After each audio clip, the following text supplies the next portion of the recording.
Hello and welcome back to the Stationary Dev, and we have today a currently inked. This will be the pens that I've been using in the month of February 2025. As you can see, it's kind of more pens than I usually use, but I figured I needed to go ahead and film this video because I've been flying through the ink in these pens, and most of them are getting close to being dry. So we're going to cover these. Our tools for today are the usual Taroko sort of notebook. This is has old stock 68 GSM Tomoe River paper in it.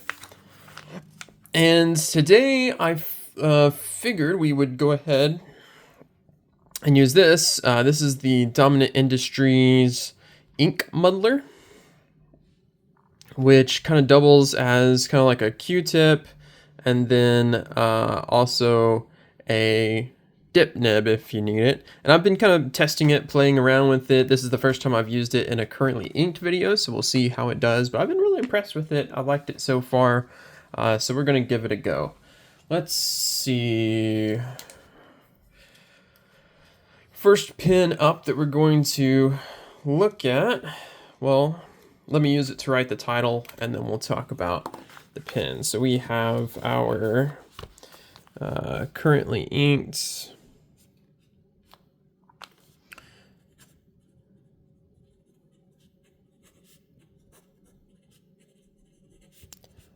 February 2025. All right, so we'll go ahead and start with this pen, I guess. This is the Asvine V126. This is a piston filler, Chinese piston filler that you can find on Amazon for less than $30. I think I got it for like $26, $28. They have all kinds of trim options and everything, and basically it's kind of like their version of the Pilot 823. So it's vacuum fill, resin, but I do like that they match. They have different trim options. So this one has black trim. It's vacuum fill and has the shut-off valve back here that you screw down when you're not using it, or if you want to leave it open, you can. But if you want to shut off that front part, but you unscrew it to write with it, and you can see the ink gets down here. And as you can see, I've written it almost dry. Really nice pen though. I've been super impressed. This has sort of revitalized my hope, or my faith in Chinese pens, because I don't have a lot of Chinese pens. This is probably the only one, minus this one if you count this platinum, that I have in my collection, just because I got burnt by Chinese pens. They used to not be good, 5-6 years ago. But they've gotten really, really good recently, and I've been super impressed by this pen. It has a great nib. So it does have a black nib. This says Asvine on it. It has an E on it for extra fine, so this is in extra fine. I definitely think it's more Western sizes, so this would be what I would say like a Western extra fine would be. But it writes fantastic. Another good thing about this one compared to like a Pilot 823 is the section unscrews. So you can unscrew this whole section of nib, and it comes off, so it makes the cleaning even easier than like the 823 is, because 823 you just have to pump water in and out, and it can take a while. So let's get our pen. We have the Asvine V126. It has extra fine nib, and the ink that I have in it is my winter ink. I usually always ink this ink every winter, just because it's also happens to be my favorite gray as well, but I also make sure that I ink it at least once every winter. This is Pilot Iroshizuku, Fuyu-Syogun.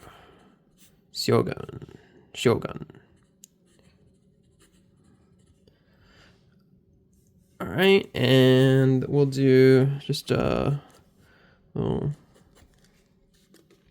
smear there. It's a wet writing pen and a wet writing ink, so it kind of works out. And it's, yeah, I've blown through this fill of ink in here. It holds a lot of ink being a vacuum filler, and I've just completely blown through it really quick. It's been great for letter writing, great for journaling, everything. This is my bottle of Fuyu-Syogun. It's my favorite gray. It's also my most used gray.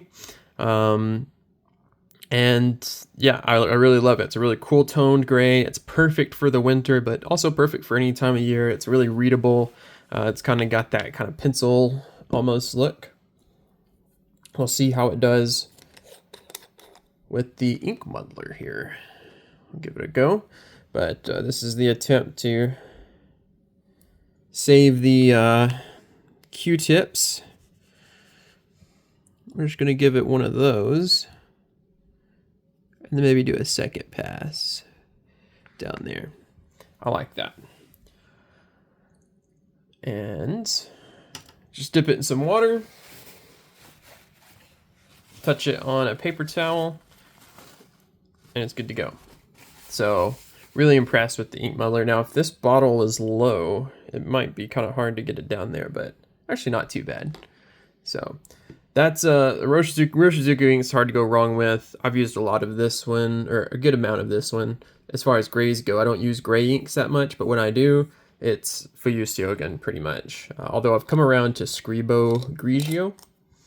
That's another really good ink. So this combination has been absolutely stellar, and I was tempted to re-ink this one, but I'm gonna try to not soon because I want to use some of my other pens and inks and stuff. But absolute killer combo. Great shading, no sheen or anything, but great shading on this ink as well. And like I said, perfect for the winter. The name even is a wintry name. I think it's like Rigor of Winter or Old Man Winter or something like that. All right, next pen up, we'll go ahead and do the Sailor. This is the Sailor 1911 Large Black Luster. And this was a pen that I found, I got from Amazon Japan for a really, really, really incredible price. I'll have a review of this one. I have a review of the Asvine. Most of these pens are, I got reviews coming out for. But yeah, this one is a killer pen, all black. It's kind of like the 1911 large version of the Sailor Pro Gear Imperial Black. But this is shiny, but has the same kind of trim. And this one has one of my favorite features I ever have in pens is that metal grip section, which gives it weight, and it might give it the edge over the Imperial Black for me because of that extra weight that's just in your hand and feels great on a Sailor pen. You got the beautiful, of course, 21 karat gold nib with their new logo on it, and this is in an extra fine, so it's my first Sailor extra fine. For whatever reason, it's taken me this long to get an extra fine Sailor nib, and this one is amazing. So this is the Sailor 1911 Large Black Luster. It has a 21 karat extra fine nib. And the ink is a classic, is Diamine Majestic Blue. And this is an ink that I'm trying to use up this year for no reason other than I just got a 30 milliliter bottle of it and I'm trying to use up some inks. So this one, I have about half a bottle left and it's on the chopping block as an easy one to finish up. So I'll probably have it in every currently inked probably this year until the bottle's used up. But it's a great match, I thought, for this pen. My first instinct was to put red in like an all black pen like this, but I think the blue and a sheening blue, which you can already start to see the sheen on there, was just a really cool match there. This is the 30 milliliter bottle of Diamine. You probably can see I got a big chunk missing. It's probably down to right about here-ish. Yeah, Diamine Majestic Blue. Really great blue ink. As far as sheening inks go, I find this one's pretty well behaved. It doesn't smear a whole lot. It doesn't crust up too bad. But you still get plenty of the sheen that you're looking for, and you'll see it here in the swab. And then when you get the base color, that really bright blue comes through, it looks really nice.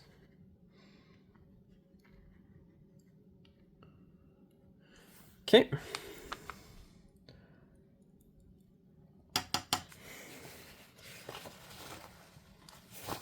But yeah, what a good combo. Once again, this one's almost written dry. I might refill this one just to finish out the month if I need to, just because it's such a good combo. I really love the Sailor Extra Fine nib. It's my favorite. I love extra fines, and this Sailor Extra Fine nib is perfect. And then the writing setup with the metal section is perfect. So this is like all-star combo level writing there. So yeah, really good. Good pen, good ink, nothing to complain about. Next up, let's see where we want to go with this. We'll do this. This is the Pelikan M400. Once again, a new pen to me that I got off Amazon Japan for an incredibly low price for this pen. This is the M400 in white tortoise shell, and it's one of the last, it's probably the last one they did with a clear body where you can see the ink in there. Really beautiful pen. I'd been meaning to get an M400 because I really like the M200. Really quick uncapping, so you can just uncap it super quick.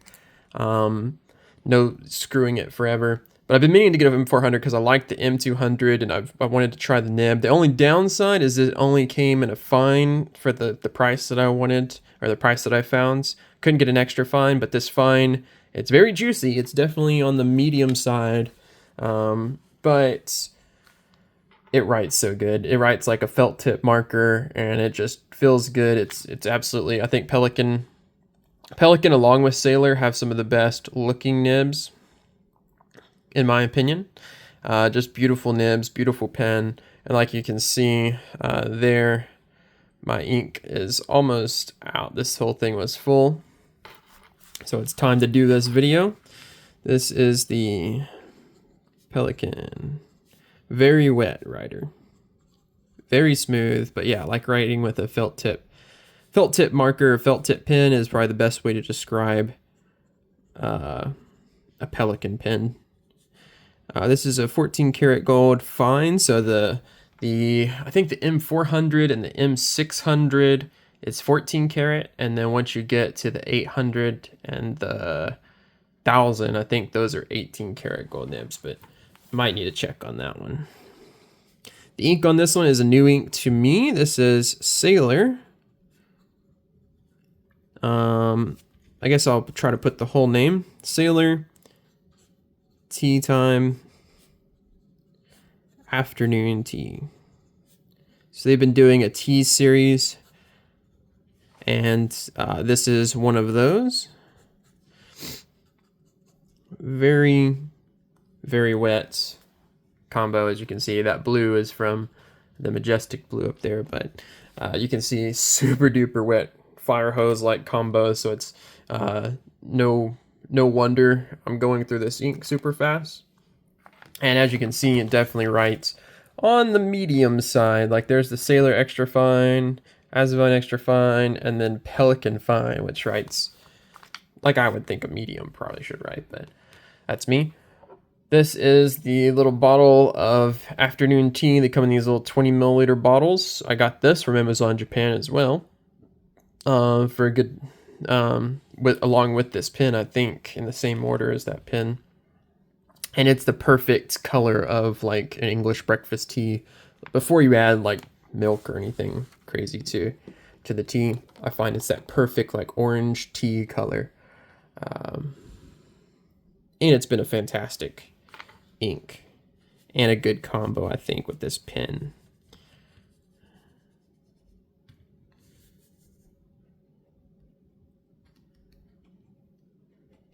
All right. Yeah, kind of orangey brown, brownish orange, whichever way you want to look at it. It's got some shading to it. It's very wet writing ink. I've had no problems with this pen and ink combination either. Once again, kind of an all-star combination there. I might try it with a drier ink next time just because you can see it gets very wet and kind of fire hosey. So try to control that flow a little bit if I can. But yeah, what an excellent combination that has been. That's been, yeah, I just had really good pens this month. I've been really just vibing with the pens so far this month, and yeah, hopefully we can keep that going into March as well. Next up is one that should be probably familiar to you so far if you've been watching my videos. This is the Ensso Bolt Brass. I did reach out to, and I mean to do a follow-up video, but long story short, I reached out to Ensso. I got the owner of the company, Carlo, I believe is his name, got back with me, and we exchanged some emails. I kind of told him some stuff I'd been trying and the problems I've been having with this pen. And he said, well, he said, well, I'm out of the brass nib units, but if you want, I'll send you out, well, he didn't even say if you want, he just said, I'm sending you out two of the titanium nib units, which kind of look like that there. He said, one of them is going to be an extra fine, one of them is going to be a fine. And so he sent those out, and he also sent a whole, because I told him one of the seals had already torn, I had to already replace one of the seals, and so he sent me out.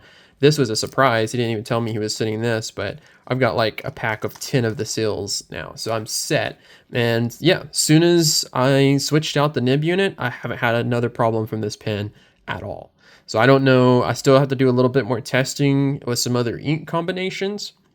But with this pen and ink and nib combination, I haven't had any dry out. I haven't had any hard starts. I haven't had any weird things going on that were happening with the original brass extra fine nib unit that came in it. And this is the extra fine titanium nib unit that's in here.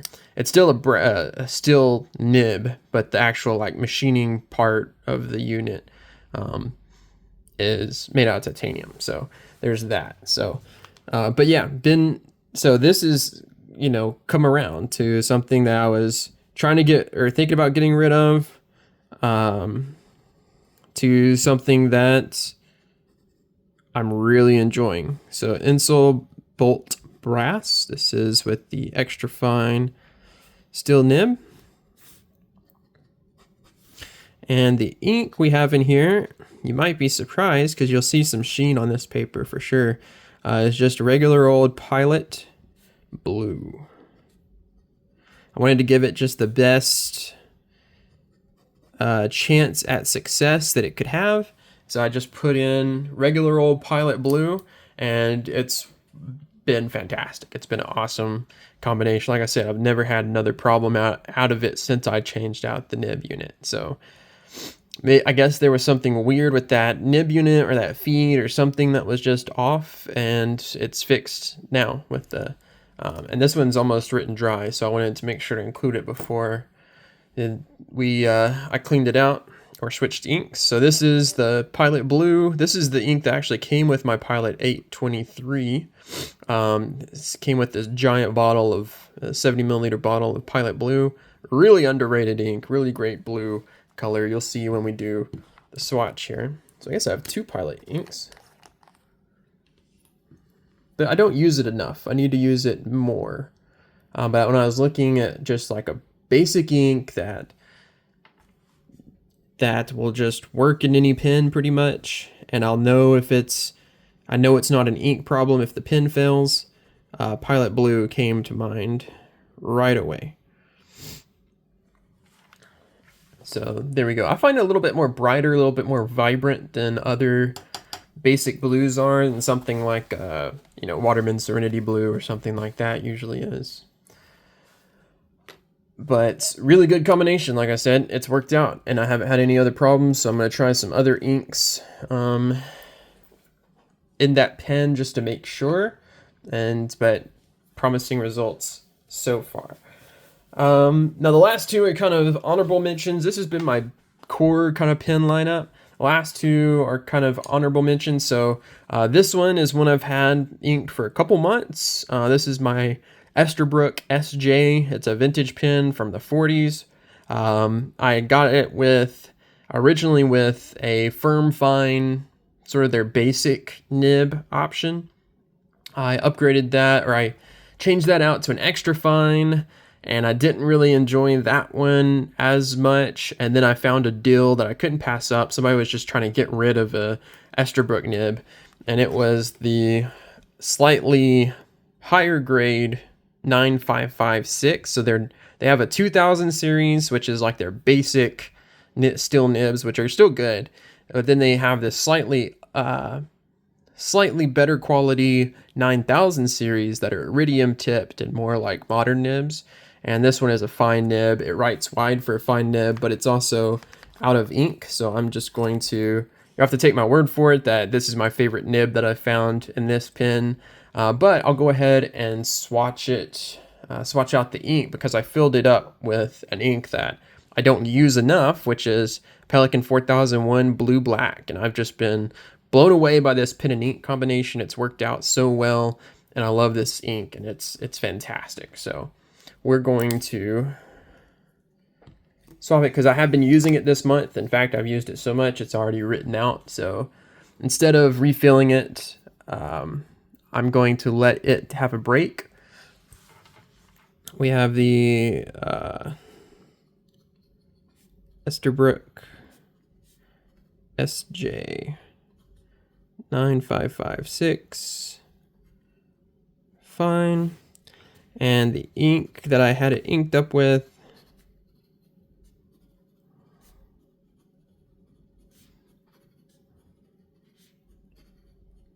this ink used to be hard to find. I actually had to import this one from Germany or somewhere European, because it used to not sell the blue black. It was the only 4001 color that they did not sell in the US for whatever reason.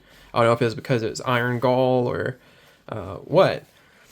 But now you can find it at pretty much any retailer, and it is one of my favorite blue blacks. It is so nice. The shading is amazing. It has a little bit of sheen when it gets heavy, and it darkens as you write with it and as you leave it to sit on the page. It has amazing shading. It's safe in most pens. You know, you're not going to go wrong with Pelikan 4001 in pretty much anything. And yeah, I trust it. My one vintage pen, and it's a great blue black. So we'll see that there. I just wanted to make sure I included that, even though I already wrote the ink or the pen dry, but that's what I've been using this month, so it needed to be included in the currently inked. See if I make a little bit of room for our last one. This one is one that I've had perpetually inked. This is my Pelikan, or not Pelikan, Platinum. It has different names. It's basically the Chinese market Preppy, the Chinese market version of the Platinum Preppy, but it's called like the Platinum, either the Platinum Little Shooting Star or Little Meteor, or whatever. And you'll see this was an old, and they do really cool collaborations. I like the body style a little bit better than I like the Preppies. And so this was a collaboration they did with Disney for Harry Potter. And so this is the Ravenclaw pen, and I got a Ravenclaw one, and I got a Slytherin one, and I got my wife a different one with like a sparkly pink kind of color. But this has been my dedicated Noodler's Baystate Blue pen, which I'm just realizing I don't have the bottle of ink here, so let me get that real quick. Boom, got it. All right, so, but yeah, I decided to sacrifice a pen for Baystate Blue because I have this whole bottle of Baystate Blue that I bought years and years ago when I was first getting into the fountain pen hobby, just because I was enamored by it and I'd never use it. So I was like, well, let's sacrifice a cheapie and start using it. But I have to be very careful because it does stain a lot. And so yeah, it lives in this pen and this pen alone, and this pen will probably only ever have Baystate Blue in it. But a good pen. It's just a Platinum Preppy. The nib unit is actually a Preppy, but the nib actually has an engraving of a little star on there, or actually a couple stars. If you look at the top tip of the nib there, so it has the platinum logo and some stars on there. That's why it's called a Meteor or little shooting star or whatever it is.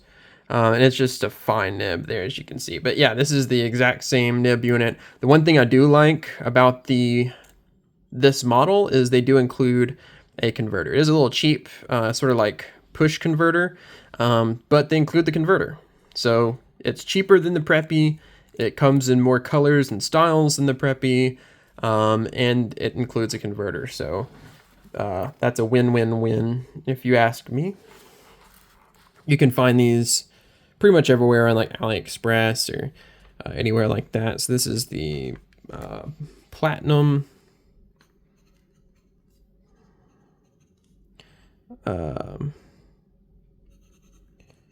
Meteor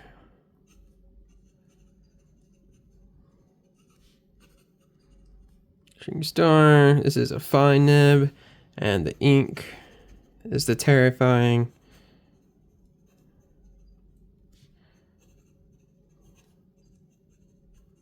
Noodler's Baystate Blue. And yeah, I would never recommend really Noodlers to anybody, or especially not people newer to fountain pens, because you kind of have to know what you're getting into with Noodler's stuff. This ink does dry pretty quick though, but it also bleeds and feathers really bad on most papers. This is the bottle. I'm gonna try to open it and do a quick swatch and hopefully not stain up my glass dip pen. So we'll see. This is an experiment. But yeah, I just keep this one inked. I haven't shown it in a while, so I haven't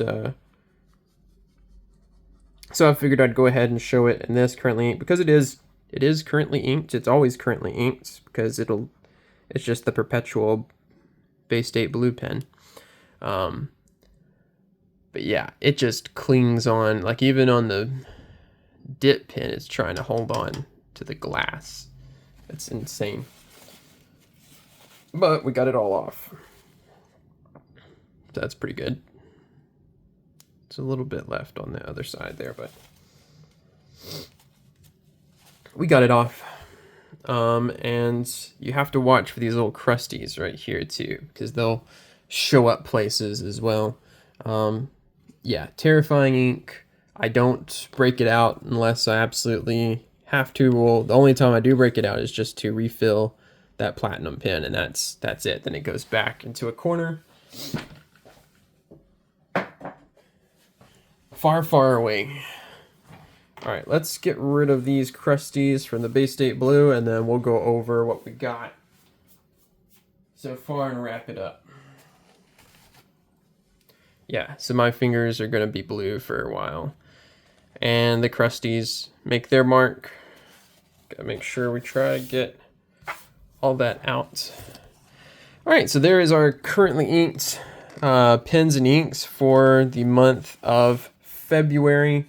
A lot of blues I noticed, but you know, whatever. I like blue inks, so that's what I have in pens subconsciously. First up, we have the Asvine V126 EF with Pilot Iroshizuku Fuyu-Syogun. You can see the great shading and the beautiful ink, and what a great one that is to write with in the winter. And that's an all-star combo. All three of these, and really I can even include the Ensso Brass now, are just amazing combinations, and that's why I've written them out, and it's not even halfway, or I guess it's a little over halfway through the month of February now. Next up, Sailor 1911 Large Black Luster. This is a Japanese extra fun, and you're still getting that sheen, so it's a wet rider. Beautiful blue ink, Diamine Majestic Blue. You can see all the kind of coppery sheen that you get there. It's not a straight red sheen that you would get from some other colors, like we'll see like the pinky red and the Pilot Blue there. It's more of a coppery kind of color with the Majestic Blue, but really good. Doesn't smear a whole lot. Doesn't well-behaved sheener. If you want to start with sheening inks, Diamine Majestic Blue is a good one to try out. Pelikan M400 with the fine nib that writes like a fire hose, but very wet combination, but it is with a wet ink. Very, very, very nice combination. I just might get that ground down to an extra fine, or see if I can do something to limit the flow. Maybe put in a drier ink in there. But really nice combination as well. If you like wet broad pens, Pelikan M400's a good one for you. The Ensso bolts with Pilot Blue and the extra fine. The new nib unit is writing flawlessly. Works great. Looks good. Pilot Blue ink has yet to let me down. Yeah, just a good straight up basic blue. That's a good one. Same thing with the Pelikan 4001 blue black. It's still drying there, but you can see a tiny little bit of sheen. Not a bunch, but you can see how much that has changed from when it went down on the page to that moody. It's a moody shading, stormy blue, stormy dark blue, blue black kind of ink, but has some good shading in the right pen. This was with the dip nib, remember, so it would have a little bit more shading if I wrote it with the Esterbrook, but I'm not going to go through the trouble of refilling it. And then of course platinum, Meteor, little shooting star, little Meteor, shooting star, little shooting star, don't know, with the fine nib and Noodler's Baystate blue, which is the most vibrant blue you will get, but also it will stain anything and everything it comes into contact with, and you'll never not be blue again. But it does look really cool. Like, look at that swatch. It's just the bluest blue you'll ever see, and does have a little bit of sheen, but not much. You won't see much there. So yeah, there we go. That's our currently inked fountain pens and inks. Been really good combination. Hopefully, I'm hoping, I kind of already tried to plan out what I've got going on for the month of March, and March is my birth month. So I plan to use some of my favorite pens and hopefully some really good inks to go along with them as well. So that's, I've kind of went ahead and started trying to plan those, and I think I've got some good ones lined up there for the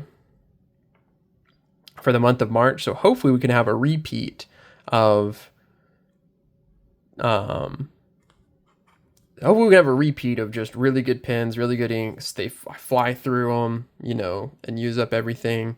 And yeah, that's the plan. So let me know what you've been writing with in the comments. If you made it this far in this 30-minute video, please give it a like and subscribe if you want. It really helps me out. And until next time, I'll catch you guys later. Thanks.